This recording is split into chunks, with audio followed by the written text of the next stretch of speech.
ጀስቲን እና ሰሊና 2013 ላይ እንደ ፈረንጆቹ በሚስጥር አርግዘው ነበር። በመዝናኛው ኢንዱስትሪ ያሉ ተጽዕኖ ፈጣሪዎች ግን ዝናን ለማስቀጠል ወይም ተጽዕኖን ለመፍጠር ብለው ሰሊናን ያን ልጅ መስዋዕት እንድታደርገው ጠየቋት። ሰሊና ግን ጽንሱን መስዋዕት ለማድረግ ፈቃደኛ አልሆነችም። ይልቁንም ሰሊና ራሷ 2017 ላይ የኩላሊት ንቅለ ተከላ በምታደርግበት ሰዓት ሞተች ተባለ።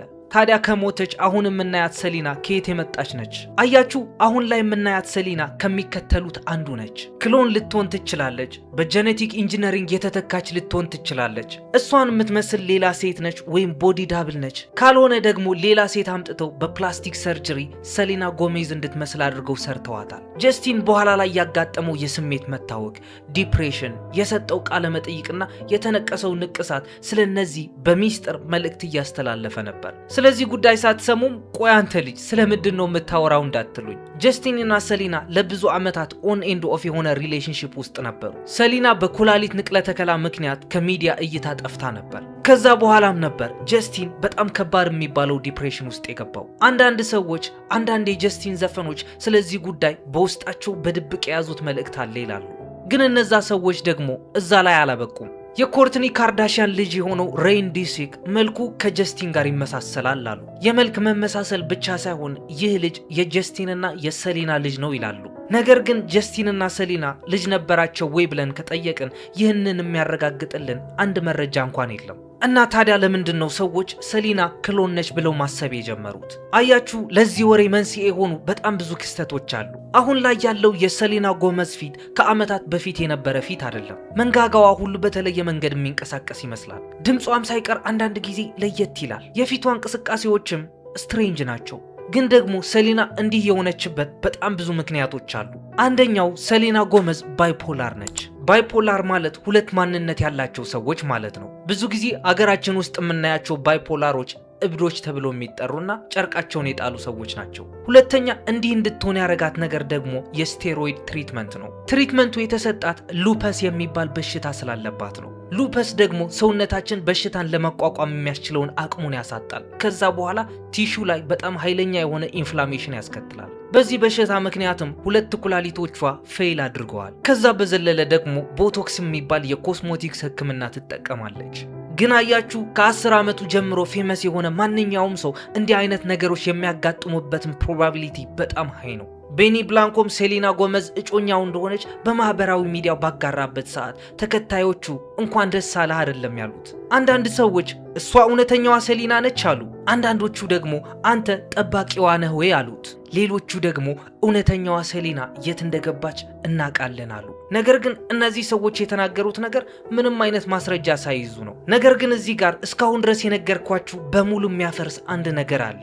እናም ልብ ብላችሁ እንድታሩምጥኝ እፈልጋለሁ። ክሎን የሚባለው ጽንሰ ሐሳብ ወይም ሰውን እሱ በሚመስል ሌላ ሰው መተካት የሚባለውን ነገር ኤግዚስት ያደርጋል ወይስ አያደርግም? እውነት ለመናገር አሁን ባለንበት የሳይንስ ቴክኖሎጂ በፍጹም አንችልም። ክሎን ማድረግ ብንችልም እንኳን ክሎን የሚጀምረው ከጽንስ ነው። ከዚያም ወደ ህፃንነት ነው። ከዚያም ወደ ልጅነት ነው። ከዚያም ለብዙ ዓመታት አድጎ ወደ አዋቂነት ይሸጋገራል። እንደዛኛው እንደ ኦሪጂናሉ ሰውዬ አይነት ትዝታ፣ አስተሳሰብና ሜሞሪ ግን እንዴት ሊኖረው ይችላል? እሱን ማድረግ የሚችል የታወቀ ቴክኖሎጂ የለም። ነገር ግን አንድ ነገር አለ። እሱም አብሾ የሚባለው ነገር ነው። ስለዚህ ጉዳይ በሌላ ቀን በሌላ ቪዲዮ እንደምመለስበት ተስፋ አደርጋለሁ። ነገር ግን በጣም ስለማከብራችሁ ጊዜያችሁንም ማባከን ስለማልፈልግ አንድ ነገር አስቀድሜ ልንገራችሁ። ሰሊና ጎሜዝ ክሎን አይደለችም። መጨረሻ ላይ ደንግጬ ነው ተሳስቼ ነው ምልበት ምንም አይነት ምክንያት የለኝም። ምክንያቱም ዛሬ የምንተነትነው የወንጀል መዝገብ እሱን አይደለም። ስለዚህ አንዳችም ነገር ሳናስቀር ማስረጃዎቹን አንድ በአንድ ማየት እንጀምራለን። እነሆ የመዝገቡ ፋይል ተከፍቷል። አያችሁ፣ ሰሊና ጎመዝ ለመጀመሪያ ጊዜ ተከፍሏት መተወን የጀመረችው ገና 7 ዓመቷ ላይ ያለች ነበር። በ10 ዓመቷ የዲዝኒ ቻነል በዋነኛነት ትመራ ነበር። በ25 ዓመቷ ደግሞ የኬሞቴራፒ ሕክምና፣ የኩላሊት ንቅለ ተከላና በጣም አስከፊ የሚባለው ብሬክአፕን አሳልፋለች። በ30 ዓመቷ ላይ ደግሞ እነዚህ የነገርኳችሁን ኮንስፓይረሲዎች እላይዋ ላይ ተገነቡ። ሰሊና ማለት ህፃናትን ለመበዝበዝ በተሰሩ ማሽኖች ውስጥ ያለፈች ሴት ናት። ወደ ውጭ ስትወጣ ከውስጧ ሆኖ ሊገላት የሚታገል በሽታ ነበረባት። ነገር ግን ራሷን አድና የቢሊዮን ዶላር ኤምፓየር ገንብታ የኦስካር እጩ መሆን የቻለች ልጅ ነች። ይህንን ያደረገችው ደግሞ ህዝቡ እያንዳንዱ የህይወቷ መንገድ እንደ መዝናኛ ኮንተንት በሚያይበት ሰዓት ነበር። የማንኛውም ህፃን ኮከብ ህይወቱን ስታስታውሱት በጣም የሚያስደስት ነው። ነገር ግን በትክክል ቁጭ ብላችሁ ስታስቡበት በጣም አስደንጋጭ የሆነ መነሻ ታሪክ አለው። የእሷ ታሪክ የሚጀምረው ባርኒ ኤንድ ፍሬንድስ የተሰኘው የህፃናት ዝግጅት ላይ ነበር። እዚህ ጋር ግን የማይጠቅማችሁ ነገር ልንገራችሁ። ባርኒ ኤንድ ፍሬንድስ እኔ ህፃን እያለሁ በጣም የምወደው ሾው ነበር። ነገር ግን ሰሊና እዛ ፊልም ላይ እንዳለችበት ያወቅኩት ይህ ታሪክ በምሰራበት ሰዓት ነው። እናም በዛን ሰዓት በ7 ዓመቷ ከብዙ ልጆች ጋር ተቀላቅላ እዛ ፊልም ላይ ትተውን ነበር። ከነዛ ልጆች አንዷም ዴሚ ሎቫቶ ነበረች። በ10 ዓመቷ ደግሞ ለዲዝኒ ቻነል ኦዲሽን ታደርግ ነበር። የዲዝኒ ማሽን ደግሞ እንደነ ብሪትኒ ስፒርስ እንደነ ክሪስቲና አጉሌራ ያፈራ ማሽን ነው። 50% የሚሆኑ የፖፕ ባህሉ ላይ ተጽዕኖ የሚፈጥሩ ሰዎች እዚህ ማሽን ላይ ነው የተመረቱት። ከዛ በኋላም ዊዛርድስ ኦፍ ዌቨርሊ ፕሌስ በተባለው የህፃናት ፊልም ላይ መተወን ጀመረች። ያ ፊልም ደግሞ በጣም ስትሬንጅ ነበር፣ ምክንያቱም ስለ ጥንቆላና ስለ አስማት የሚያወራ ፊልም ነበር። ግን አያችሁ ልጅነትን በደህና ሁኔታ ለማሳለፍ የሚያስችላት ምንም አይነት አጋጣሚ አላገኘችም። ያ ብዙ ነገር ለማድረግ ያሰበችበት ልጅነቷ ካሜራ ፊት ተቀምጣ ነበር የጨረሰችው። ከዛም 2012 ላይ የዲዝኒ ቻነል ሾው ሲጠናቀቅ ወደ ሙዚቃ ገባች። ያን ጊዜም እድሜዋ 20 ነበር። በዛ ሰዓትም እሷ ሳትሆን ሆሊውድ የኔ ነው የሚለው የፍቅር ግንኙነት ነበራት። ጀስቲን እና ሰሊና የተገናኙት 2009 ላይ ነበር። 2010 ላይ ደግሞ የፍቅር ግንኙነት ጀመሩ። በሚቀጥሉት 8 ዓመታት ያሳለፉት ሪሌሽንሺፕም ሰው እንደ ሪያሊቲ ሾው እንጂ እንደ ሪሌሽንሺፕ አያየውም ነበር። ተለያዩ፣ እንደገናም አብረው ሆኑ፣ ከዛም መልሰው ተለያዩ። ይህ ድግግሞሽ በ8 ዓመት ውስጥ 3 ጊዜ ተከሰተ። እያንዳንዱ ዙር ደግሞ የራሱ የሆነ የዜና ሽፋን ይዞ ይመጣ ነበር። ፓፓራዚዎች መቆሚያ መቀመጫ ነበር ያሳጧቸው። እንዲህ በሚሆንበት ሰዓት ግን ጀስቲን ቢበር ላይ በጣም ኦብሰስድ ከሆኑ ሴቶች መሃል ላይ አንዷ በተለየ መልኩ በጣም ኦብሰስድ ሆና ነበር። እሷም የአሁኗ ሚስቱ ሄሊ ቢበር ነበረች። ሄሊ እና ጀስቲን ደግሞ የተገናኙት 2009 ላይ ነበር። ሄሊ ከጀስቲን ጋር ያስተዋወቃት የገዛ አባቷ ስቴፈን ባልድዊን ነበር። በዛን ሰዓት ጀስቲን እድሜው 15 ነበር፣ ሄሊ ደግሞ 12 ነበረች። የመጀመሪያ ትውውቃቸውም በቪዲዮ ተቀርጿል። ከዛም መልሶ የተገናኙበት ሰዓት ደግሞ 2011 ላይ ነበር። ነቨር ሴይ ነቨር የሚለው ቱር በሚያካሂድበት ሰዓት ከሰሊና ሪሌሽንሺፕ ውስጥ በነበሩበት ሰዓትም ከሄሊ ጋር ፍሬንድስ ነበሩ። እናም ጀስቲን ለመጨረሻ ጊዜ ከሰሊና ብሬክአፕ ያደረገበት ጊዜ 2018 ላይ ነበር። ከአንድ ወር በኋላ ከሄሊ ጋር ዴት መደራረግ ጀመሩ። ከ3 ወራት በኋላ ደግሞ ተጋቡ። ግን ደግሞ እዚህ ጋር የሚወራ አንድ ነገር አለ። ሄሊ ጀስቲን እና ሰሊና እስኪጣሉ ድረስ ወረፋዋን እየጠበቀች ነበር። ሄሊ እንዴት ወደ ጀስቲን ህይወት እንደገባች ሌላ ራሱን የቻለ ቪዲዮ ካልሰራሁላችሁ በዚህ ቪዲዮ ተናግሬ የምጨርሰው ነገር አይደለም። ግን ደግሞ አያችሁ ሰሊና እና ጀስቲን ብሬክአፕ ባደረጉበት ሰዓት በህይወቷ ውስጥ ካጋጠሟት ምርጡ ነገር ይህ እንደሆነ ተናግራ ነበር። ያ ሪሌሽንሺፕ ዋጋ ስላልነበረው እኮ አይደለም፣ ነገር ግን በጣም ቶክሲክ ነበር። እናም በዛ ላይ ቤተሰቦቿ ይህንን ግንኙነቷ ደግፈውት አያውቁም ነበር። ከዛ በኋላም አንድ ዘፈን ትለቃለች፣ ሉዝ ዩ ቱ ላቭ ሚ የተሰኘ። ያ ዘፈን ደግሞ ስውር የሆነ መልእክት አልነበረውም። ስውር እንዲሆንም አልፈለገችም ነበር። ጠፍታበት ከነበረችው ማንነቷ ራሷን እንዴት ድጋሚ እንዳገኘች የሚገልጽ ሙዚቃ ነበር። ግን ከጀስቲን ጋር የነበራት ሪሌሽንሺፕ ለመርሳት እናም ጀስቲን የገባበትን ትዳር ላለማየት ብላ ከስልኳ ኢንስታግራሟን አጠፋችው። አያችሁ፣ ኤክሳችሁን የምትረሱበት መንገድ እነሱን ስቶክ በማድረግ ሳይሆን እነሱን የምታዩበት ፕላትፎርም ጠቅልላችሁ ማጥፋት ነው የሚኖርባችሁ። ግን ደግሞ እዚህ ላይ ህይወቷ ውስጥ በጣም ትልቅ የተባለ ቀውስ ተፈጠረ። 2015 ላይ ነበር ሉፐስ የተባለ በሽታ እያሰቃያት እንደሆነ ይፋ ያደረገችው። ሉፐስ እንደነገርኳቸው አውቶ ኢሚዩን ነው። ሉፐስ በሽታ ያዛችሁ ማለት ደግሞ ሰውነታችሁ በሽታ ለመከላከል ያለውን አቅም ያዳክማል ማለት ነው። ይህ በሽታ የትኛውን የሰውነት ክፍላችሁ እንደሚያጠቃ ከሰውነት ክፍሎቻችሁ ጋር ምንም አይነት ድርድር አያደርግም። ይህ በሽታም እሷ ላይ የሰነዘረው ጥቃት ኩላሊቷ ላይ ነበር። ከዛ በኋላም ነበረ ከህዝብ እይታ ራሷን ያገለለችው።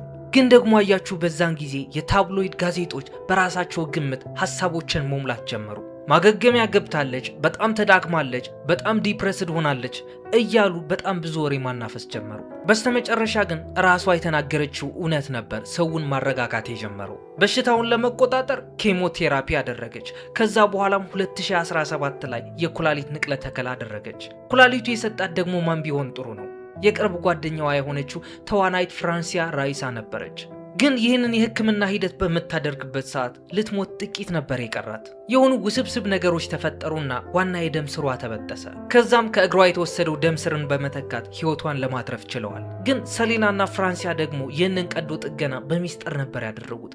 ማንንም ሰው ማስገባት አልፈለጉም ነበር። ምክንያቱም በዛን ሰዓት ከባድ የሚባል ዲፕሬሽን ውስጥ ገብተው እንደነበር ተናግረዋል። አያችሁ፣ በዛ ሰዓትም ነበር ሰሊና ባይፖላር እንደሆነች የተረጋገጠው። ግን ሙሉውን ስዕል አንድ ላይ ስናስቀምጠው የምናገኘው ነገር ይህ ነው። በሀያዎቹ አጋማሽ ላይ የምትገኝ አንዲት ወጣት ሴት ሉፐስ የተባለ በሽታ ይዟታል። የኩላሊት ዶነርም ያስፈልጋታል። ከሞት አፋፍ የተመለሰችበት ቀዶ ጥገናም አደረገች። ከዛ በኋላም የአእምሮ በሽተኛ እንደሆነችም ተነገራት። ይህ ሁሉ እየሆነ ባለበት ሰዓት ደግሞ የኢንተርኔቱ ማህበረሰብ የራሱን ግምትና ሀሳብ ማስቀመጥ ጀመረ። ሰሊና ክሎን ነች። 2013 ላይም ልጇ ሳክሪፋይስ አድርጋለች። ከጀስቲን ጋር የተጣሉት ባይፖላር ስለሆነች ነው የሚሉ ነገሮች መስፋፋት ጀመሩ። እናም እኔም ይህንን ቪዲዮ ለመስራት ብልህ መሆን ያቆምኩበት እዚህ ፓርት ላይ ነው። ሰሊና ላይ የተከሰተው ነገር ማንም ወጣት ላይ ሊከሰት የሚችል ነገር ነው። በዛም ላይ እሷ በይፋ የተናገረችው ነገር እያለ ሰው ኮንስፓይረሲ ቲኦሪስት የሆነበት ምክንያት ምን እንደሆነ ሊገባኝ አልቻለም። ግን እዚህ ጋር ደግሞ እስካሁን ድረስ የነገርኳችሁን ነገር ጠቅልል አድርጋችሁ ጭንቅላታችሁ ውስጥ ቁጭ እንድታደርጉ ትፈልጋለሁ። በኋላ ላይ ለምነግራችሁ ነገር ያስፈልጋችኋል። ሰሊና ከጀስቲን በኋላ የነበረው የፍቅር ግንኙነቷ በጣም አጭር ነው። ዋናው ነጥብም እሱ ነው። 2015 አካባቢ ጀስቲን እና ሰሊና ብሬክ አፕ ባደረጉበት ሰዓት ሰሊና ከዲጄ ዜድ ጋር ዴት ትደራረግ ነበር። 2017 ደግሞ ከዘ ዊኬንድ ጋር ፌመስ የሆነ ሪሌሽንሺፕ ውስጥ ገብታ ነበር። ይህ ሪሌሽንሺፕም ለ10 ወራት ያህል ቆይቶ ነበር። ከዚያ በኋላ ግን ለረጅም ጊዜ ምንም አይነት ነገር አልነበረም። ሰሊና ራሷ እንደተናገረችው ከሆነ ለ5 ዓመት ያክል ማንም ሰው ዴት ሳታደርግ ቆይታለች። እንዲህ የሆነበት ምክንያትም ካለፈው ሪሌሽንሺፓ በደረሰባት ትራውማ አይደለም፣ ለህዝቡ አዲስ ነገር ላለመስጠት የወሰነችው ውሳኔ ነበር። ምክንያቱም ሰሊና የታብሎይድ መጽሔቶች ሊተነትኑት የማይችሉትን ነገር ከበስተጀርባ በዝምታ እየገነባች ነበር። እሱም የራሷ ኩባንያ ነው። አያችሁ፣ እሷ ጥንቃቄ ስላደረገችበት እኛም የእሷን ያህል ጥንቃቄ የምናደርግበት ታሪክ እዚህ ፓርት ላይ ነው። 2024 ላይ ሰሊና ጎመዝ ከዚህ በፊት ተናግራው የማታውቀውን ነገር ተናገረች። እሱም ልጅ መውለድ እንደማትችል ነበር። አልፈልግም ሳይሆን ያለችው አልችልም ነበር ያለችው። የኩላሊቶቿን ያሳጣት ሉፐስ የተባለ በሽታ በኋላ ላይ በምትወስዳቸው መድኃኒቶች የሚፈጠር እርግዝና ላይ ከባድ የሆነ አደጋ ሊያደርስ ይችል ነበር። ካረገዘች የእሷንም ሆነ የህፃኑ ህይወት አደጋ ውስጥ እንደሚገባ ሐኪሞቹ ተናግረዋታል። ከሚያሳዝነኝ የሰሊና ጎመዝ ታሪክም ይህ ነው፣ ልጅ መውለድ አለመቻሏ። ምናልባትም አንድ ቀን ማህፀን ተከራይታ ትወልድ ይሆናል። ነገር ግን የራሷ ልጅ በራሷ ማህፀን ማርገዝ አለመቻሏ ግን በጣም ያሳዝነኛል። ግን ደግሞ አያችሁ፣ ነገሩን እዚያው ከመተው ይልቅ አመለካከቷን ኮምፕሊትሊ ቀየረችው። እሱም ስለ ማህፀን ኪራይና ስለ አዶፕሽን ነው። ምክንያቱም የሰሊና ጎሜዝ ወላጅ እናቷ በአዶፕሽን ወይም በጉዲፈቻ ያደጉ ናቸው። ይህ አሁን የምነግራችሁ ፓርት ግን የሚያሳዝን ፓርት አይደለም፣ ይልቁንም በጣም ደስ ልትሰኙ ይገባል። ምክንያቱም 2020 ላይ ሰሊና ጎመዝ የራሷ ሬር ቢዩቲ የተሰኘ የኮስሞቲክስ ካምፓኒ ይፋ አደረገች። በጥቂት ዓመታት ውስጥም የዚህ ኩባንያ ኔትወርዝ ከሚሊዮን ዶላር በላይ ደረሰ። ከዛም 2021 ላይ ኦንሊ መርደርስ ኢን ዘ ቢልዲንግ የተሰኘ ፊልም ላይ ተወነች። ይህ ተከታታይ ፊልምም እንዴ ሰሊናማ ትችላለች፣ የድሮ ትወና አሁንም አልረሳችሁ ያስባልላት ነበር። ከዛም 2024 ላይ ለጎልደን ግሎብ ሽልማት እጩ ያደረጋት ኤሚሊያ ፔሬዝ የተባለው ፊልም ላይ ተወነች።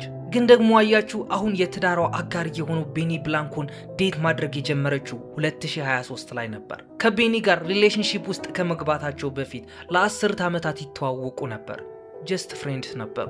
ቤኒ ብላንኮ ማለት ደግሞ አሉ ከተባሉ በጣም ጂኒየስ የተባሉ ፕሮዲሰሮች መሃል አንዱ ነው። ሞስት ፕሮባብሊም 2010ዎቹ አካባቢ የእናንተ ፌቨሬት የነበረው ሙዚቃ ቤኒ ብላንኮ ፕሮዲስ አድርጎት ሊሆን ይችላል። ግን ደግሞ እንደነገርኳችሁ ቤኒ ብላንኮን ዴት ከማድረጓ በፊት ለ5 ዓመት ያክል ሲንግል ሆና ቆይታ ነበር። ዴት እንዲደራረጉ የጠየቀ የመጀመሪያው ሰው ሰሊና ራሷ ነበረች። አብረው እራት መብላት ይችሉ እንደሆነ ጠየቀችው። ከዛ በኋላ መቼ ነው ዴት የምንደራረገው ብላ ጠየቀችው። እንደምታውቁት የቤኒ ብላንኮ ፊት የጅል ፊት ነው። መልኩን እየተቸው አይደለም፣ ነገር ግን ነገሮችን ሪአክት የሚያደርግበት ነገር በጣም ያስቃል። ከዛም ታህሳስ 2024 ላይ እነዚህ ሁለት ሰዎች ታጩ። ከዛ በኋላም ቤኒ ብላንኮ ሶሻል ሚዲያው ላይ ከሰሊና ጎመዝ ኢንጌጅ እንዳደረገበት ፖስተበት ሰዓት ኮመንት ሴክሽኑ በሚያስቁ ኮመንቶች ነበር የተሞላው። ምክንያቱም እንዴት መሰላችሁ? ሰሊና ጎመዝ ያለችው እዚህ ጋር ነው፣ ቤኒ ብላንኮ ያለውም እዚህ ጋር ነው።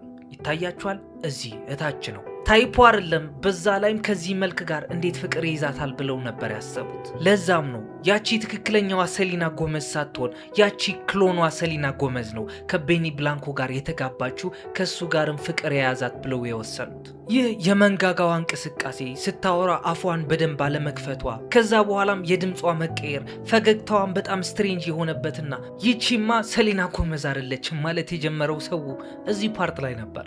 ግን ደግሞ ሰዎች እንደ ስሞኪንግ ጋን ወይም እንደ ዋና መስረጃ አድርገው የሚይዙት አንድ ነገር አለ። እሱም ስሟ በጄፍሪ ኤፕስቲን ኢሜይሎች ተጠቅሶ ነበር። ግን ሰው ደግሞ ሙሉ ሐሳቡን ማንበብ አያውቅበትም። ያ የሰሊና ጎመዝ ስም የተጠቀሰበት የጄፍሪ ኤፕስቲን ኢሜይል ለሌላ ሰው ሲጽፈው የነበረ ኢሜይል ነው። በውዲ አለን ፊልም ላይ የትወና ቦታ እንድታገኝ ቃል እየገባላት ነበር። በኋላም ውጤቱን ገልጾ መልስ ጻፈላት። ቦታውን አጣችው። ያሸነፈቻትም ሰሊና ጎሜዝ ነበረች። ሙሉ በሙሉ የጉዳዩ ርዕስ ሰሊና ጎመዝ አይደለችም። ግን ደግሞ ምን መሰላችሁ? እዚህ ቪዲዮ ላይ ሊረብሻችሁ የሚገባው ነገር ያ የክሎን ጽንሰ ሐሳብ ነው። እዚህ ጋር የሆነ ነገር ሳጀስት ላድርጋችሁ። ስለ ክሎኒንግ የተሰሩ ዶክመንተሪዎችና የተጻፉ ብሎጎች እንድታነቡ ፈልጋለሁ። እናም ያን መልእክት ካስተላለፍኩማ ምን ይቀረኛል? አያችሁ፣ እስካሁን ድረስ የለፈለፍኩትን ነገር ከተመቻችሁ ኦፍ ኮርስ ይመቻችኋል። ቪዲዮውን እስካሁን ቁጭ ብላችሁ እያያችሁት ከሆነ ላይክ ያላደረጋችሁ ሰዎች ላይክ፣ ሰብስክራይብ ያላደረጋችሁ ሰዎችም ሰብስክራይብ እያደረጋችሁ የቴድ ኢዮብ ቻናል ቤተሰብ ሁኑ። ቀጣይ ባበደ ስቶሪ እስክንገናኝ ድረስ ሰላማችሁን ያብዛልኝ። ይሜ